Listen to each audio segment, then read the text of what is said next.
shit's in the safe. Got me a spot out the way. Nigga just trying to be safe. Let's get the sports talk. Over the weekend, he got him back on the court, but it sounds like Kyrie Irving still has a long road ahead of him. Irving has been out since mid-November with a shoulder injury, and his timetable for return has been a bit of a mystery. On Saturday, Kyrie spoke to the media for the first time since his injury, and now we know surgery, which would likely end his season, is a possibility. Take a listen.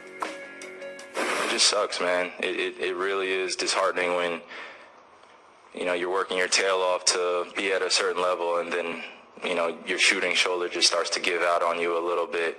Definitely crossed my mind of just getting the surgery. Probably put me out for 3 to 4 months, or 2, 3, whatever. You know, doctors say, you know, they're going to dissect what I say anyway. So, you know, I just thought about the present moment and what we have, and the overall goal is to remain healthy, continue to get better with these guys, and then we move forward after this season once we achieve the goals that we have in place. So, Brian, should the Nets shut Kyrie down? It's not up to the Nets.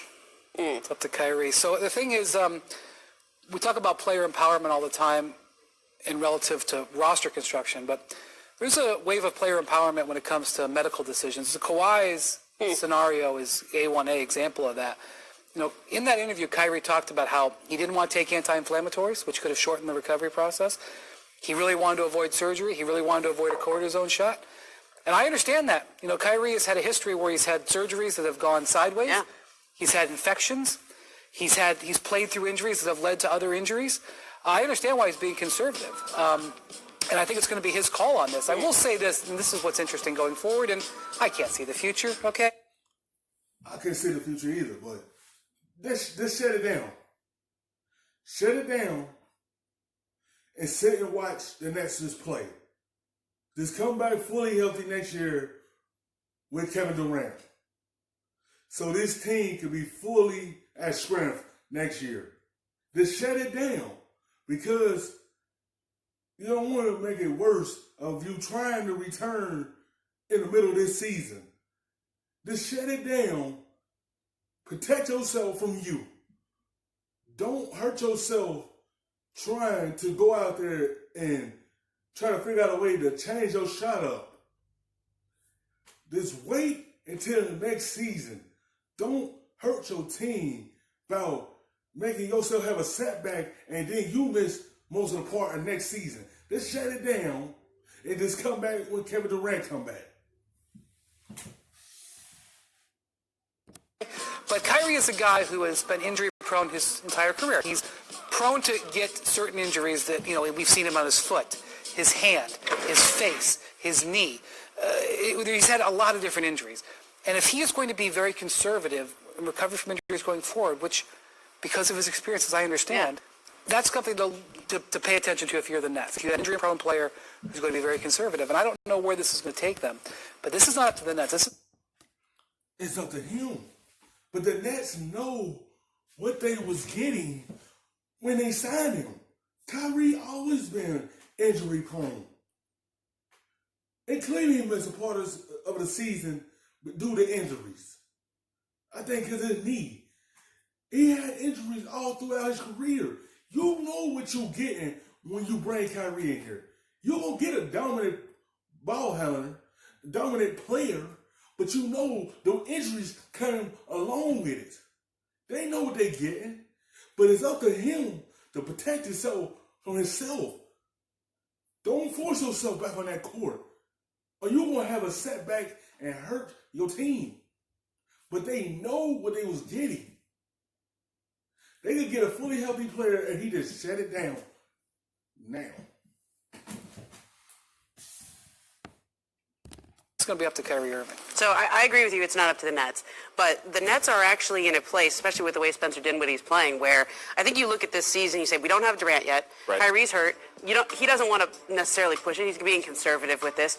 I think it's once you're talking about surgery, I think once you're heading in that direction, you probably should just go ahead and do that, because the team that they want to contend with is the team with Kyrie Irving, Kevin Durant, DeAndre Jordan, all healthy and ready to go. And that happens next. But this is the thing, like, this is the thing, Ramon, like you say, just go up with the surgery. That's where I think most players would go. Yeah. And most players might have had the surgery in November, Right. and then they would be gone for 3 months, and they'd be back at the back end of the season, and maybe the Nets are in a playoff position.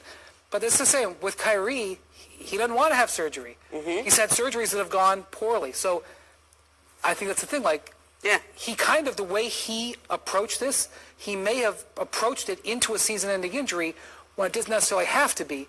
But because of his past, he had to address it differently. And this is a gray area going forward with all players, but star players especially. Yeah, he's one of these guys, again, that, as you pointed out, it's because of his previous experiences, he's going to have this thought process, but he's also a little bit of a different dude, right? Like, I think that plays a role in this as well. Yeah, I think it's an excellent point because there is obviously a much more holistic approach to injury management that doesn't require going under the knife, right? Surgeons always want to cut. And a lot of times teams want to... This is something they're going to look at when he do get back on the court. They're going to make sure that his shoulder is right. The Nets, when he's playing, they is either going to low manage him and Durant once they both on the floor together. This ain't the team they want to contend with. They want to contend with Kevin Durant and Kyrie healthy. This is something they're going to be concerned about. This is something they're going to pay close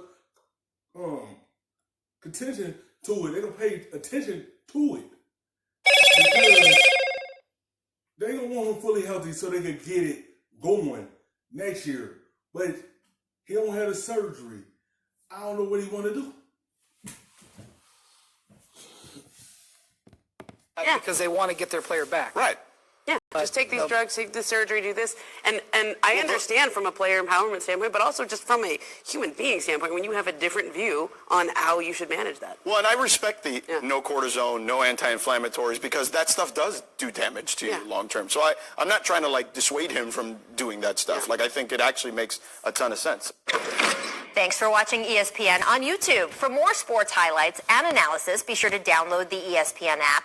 And for live streaming sports and premium content, For the look, nigga, I gotta be safe.